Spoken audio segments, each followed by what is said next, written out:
Heart attack, Tamim Iqbal, চিকিৎসা এই শব্দগুলো শুনলেই বুঝতে পারছেন কোন ঘটনা নিয়ে কথা বলছি। কিন্তু ধরুন তামিমের জায়গায় আপনি, রাত বাজে ২টো, হঠাৎ বুকটা ব্যথা করছে, শ্বাস নিতে কষ্ট হচ্ছে, পরিবারের সবাই ঘুমিয়ে আছেন। কিন্তু আপনি বুঝতে পারছেন কিছু একটা ঠিক নেই। আতঙ্কিত স্বজনেরা দ্রুত হাসপাতালে নিয়ে গেলেন কিন্তু সেখানেই শুরু হলো এক দুঃস্বপ্ন। রিসিপশনে দাঁড়িয়ে থাকা কর্মচারী বলল সিরিয়াল নিতে হবে। ইমার্জেন্সির ডাক্তার বললেন আগে টেস্ট করান, রিপোর্ট না হলে কিছু করা যাবে না। ক্যাবিনের লোক বলল বেড খালি নেই। এদিকে আপনার বুকের ব্যথা বাড়ছে, শ্বাস নিতে কষ্ট হচ্ছে আরো বেশি। অবশেষে অনেক অনুরোধের পর যখন ডাক্তার এলেন তখন অনেক দেরি হয়ে গেছে। জীবন মৃত্যু সন্ধিক্ষণে দাঁড়িয়ে থাকা এই মানুষটা আপনি, আমি কিংবা আমাদের বাবা মা হতে পারে। কিন্তু তামিম ইকবালের ক্ষেত্রে বিষয়টি এমন নয়।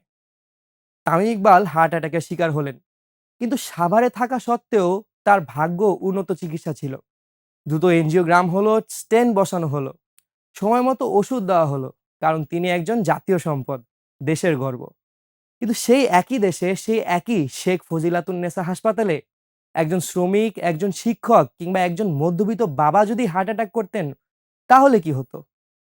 তামিম ইকবালের ঘটনা প্রমাণ করে যে বাংলাদেশে দ্রুত ও নিখুঁত চিকিৎসা দেওয়া সম্ভব, কিন্তু তা সবার জন্য নয়।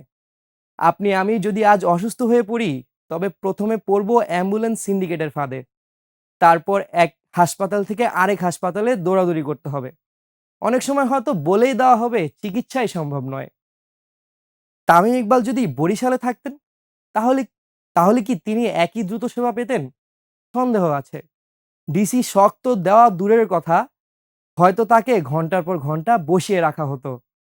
তাহলে ঢাকার বাইরে থাকা দেশের নাগরিকদের জীবন কি এতই মূল্যহীন? জেনেক্সে শিফট করো, লাইফকে লিফট করো। দেশের বেশিরভাগ পিছিয়ে থাকা জেলাগুলোতে কোনো ক্যাথ ল্যাব নেই, নেই স্পেশালিস্ট কার্ডিয়াক ইউনিট। হার্ট অ্যাটাকের চিকিৎসা কি শুধু ঢাকার মানুষদের জন্যই বরাদ্দ? আর বরিশাল, রংপুর, খুলনার মানুষের জন্য কি চিকিৎসার মানে ভাগ্যের হাতে ছেড়ে দেওয়া? এই প্রশ্ন আপনাদের কাছে। সামিউল জয়, একুশে টেলিভিশন।